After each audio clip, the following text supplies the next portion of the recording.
자, 전 시간에 부동산 그 경기 변동의 특성 알아봤죠? 특성 뭐 상관없습니다.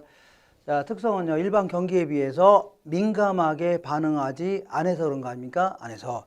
자, 그러면 부동산 경기 변동을 뭘로 측정할 수 있냐 알아볼게요. 자, 우리 일반 경기 같은 경우는요, 총체적인 국민경제 활동 수준 아닙니까? 그러다 보니까 국민 전체의 국민소득이라든가 아니면요, 뭐 종합 주가지수, 기타 실업률이라든가 인플레이율 뭐 이런 거 있죠. 이런 거 가지고 측정해 볼 수가 있다는 얘기입니다. 근데 여기는요, 부동산 경기 아닙니까?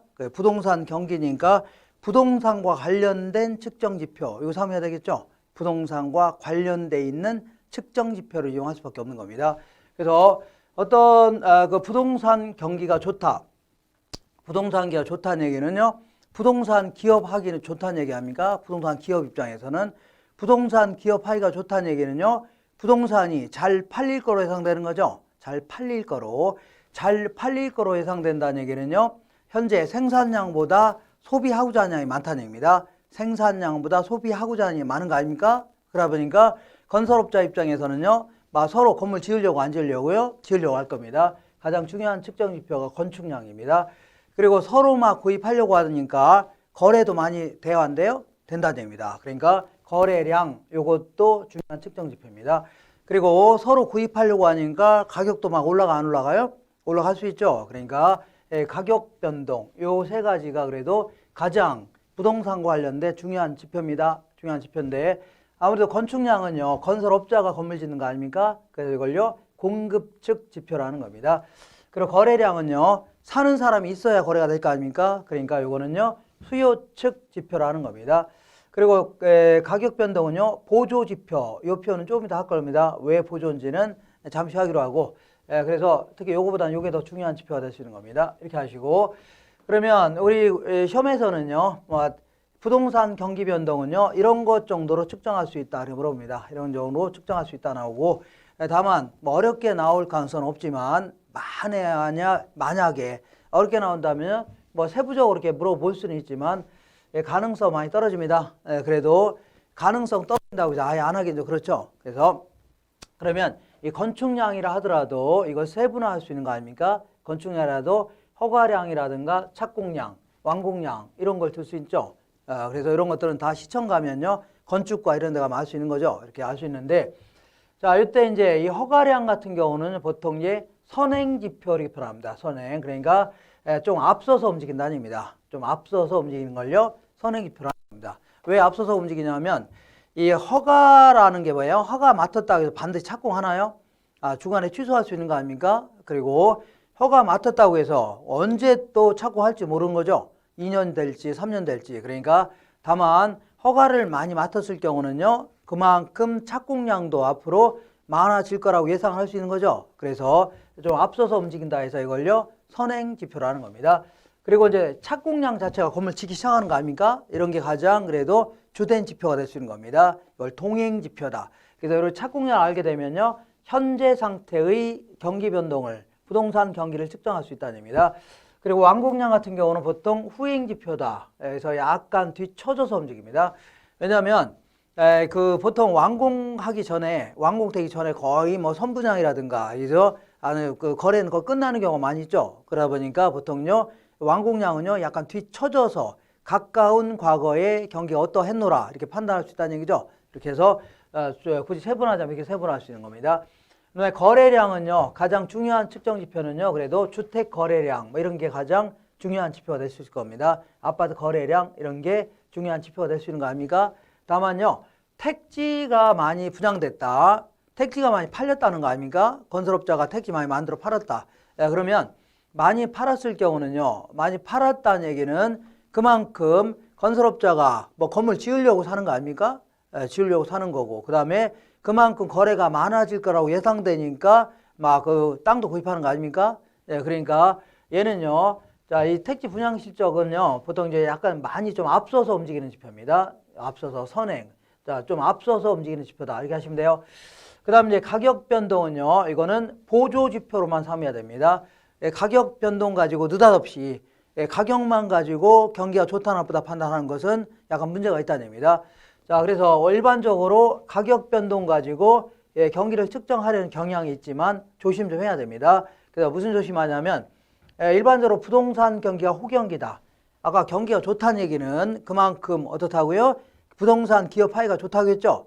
그러면 그만큼요, 그 사고자 하는 양이 많으니까 거래도 많아지고 건축량도 많아진 거 아닙니까? 그러니까 그러면 사고자 하는 사람이 많으니까 가격도 올라가는 게 일반적입니다. 그러니까 부동산 경기가 호경기일 때는요, 가격은 올라간다. 가격도 일반적으로 올라간다. 이거 맞는 편입니다. 맞는 편이에요. 근데 가격이 올라가니까 부동산 경기가 호경기다. 이런 표현은 잘못된 편입니다. 가격이 올라가니까 부동산 경기가 좋다. 이건 잘못된 편입니다. 왜 그러냐면 예를 들어 해외에서 수입하는 건축 자재 가격이 폭등하는 바람에 올라갈 수 있는 거죠. 아니면요 투기가 극성인 바람에 가격이 올라갈 수 있는 거 아닙니까? 이런 걸 가지고 경기 좋다 할 수는 없다 그런 얘기입니다. 그러니까 이 가격만 가지고 느닷없이 경기가 좋다 나쁘다 판단하면 대화인데요. 안 되고 이 세 가지를요 종합적으로 분석한 다음에 종합적으로 경기가 좋다 나쁘다 판단해야 되지 예를 가지고 덜렁 판단하는 것은 아주 불합리하다는 얘기입니다. 그리고 요거 외에도 공가율이라든가 미분양 재고량, 주택 금융 상태라든가 임료 수준, 금리 같은 거 있죠? 이런 거 금리가 낮으면 투자를 많이 늘리려고 할 거 아닙니까? 이런 것도 일종의 같이 포함해서 자 이거 판단하는 게 활용되는 게 바람직합니다. 이렇게 자 그래서 우리 시험 목적으로는요 주로 이제 이런 걸 가지고 부동산 경기를 측정하는구나 이렇게 하시면 됩니다. 그러면 이제 경기 변동은요 형태가 어떻게 되나 보겠습니다. 경기 변동의 종류로 할까요? 경기 변동 종류는요 이렇게 이제 일정 기간에 맞춰서 이제 순환적으로 움직일 수도 있고 순환적 경기 변동이 있을 수가 있고 그다음에요 다른 형태의 경기 변동도 매우 자주 왕왕 나타나요. 그래서 자 먼저 순환적 경기 변동 알아보겠습니다. 올해 순환적 경기 변동은요 원래는 어떻게 그려져야 돼요? 이렇게 이게 주글라 파동이라면요 얘는요 어떻게 그려져요? 상당히 이렇게 불규칙한 형태로 그려야 됩니다. 근데 여기서는 설명의 편의상 이렇게 그린 겁니다. 설명의 편의상 이렇게 그린 겁니다. 자 다시 한번 보겠습니다. 본다면요 경기가 가장 좋을 때를요 정점해 줍니다. 가장 나쁠 때를요 가장 바닥을요 이거를 저점이라는 겁니다. 그리고 경기가 가장 또 꼭대기 있는 걸요 정점이라는 겁니다. 이걸요 천정 이렇게 되게 하고 이거를요 바닥 이런 표현도 씁니다. 이걸 천정해 줍니다. 그러면 경기가 가장 좋아졌다 나빠지는 시기 있죠. 나빠진 시기를요 후퇴 국면 혹은요 후퇴 시장해 줍니다. 그리고 가장 경기가 안 좋은 시기 있죠. 이거를요 일반 경기에서는 불황이라는 표현을 쓰는데 부동산 학자들은요 이걸 하향 시장해 줍니다. 똑같은 얘기입니다. 똑같은 얘기인데 용어를 달리할 뿐입니다. 그 다음에 이제 바닥치고 다시 좋아지는 시기죠. 좋아진 시기를요 회복 국면 해줍니다. 회복 국면. 그리고 경기가 가장 좋은 시기를요 상향 국면이다. 혹은요 상향 시장이라는 겁니다. 자 그러면 아까 얘기한 대로 일반적으로 이제 보통 이제 회복 시장과 상향 시장을 합쳐서 확장 국면 해줍니다. 확장. 경제가 막 확장된다는 얘기죠. 그래서 막 건물도 많이 짓고 막 거래도 많아지고 이러면서 점점 경제, 부동산 경제 상태가 자꾸 팽창한다. 확장한다는 얘기죠. 그리고 이때는 수축 국면 혹은요 위축 국면이라는 겁니다.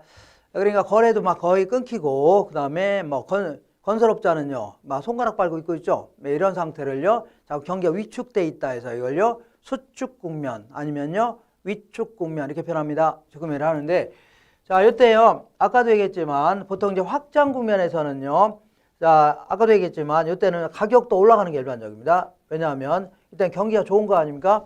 다시 해볼게요. 부동산 경기가 좋다는 얘기는 결국은요 부동산 기업 파이가 좋다는 얘기 아닙니까? 부동산 기업 파이가 좋다는 얘기는 그만큼 잘 팔릴 거로 예상되죠. 그러니까 잘 팔릴 거로 예상된다는 얘기는요 생산량보다 소비량이 많다는 얘기입니다. 그러면 가격도 서로 구입하려고 하니까 가격도 올라가는 게 일반적 아닙니까? 일반적인데 가격도 올라가는 겁니다.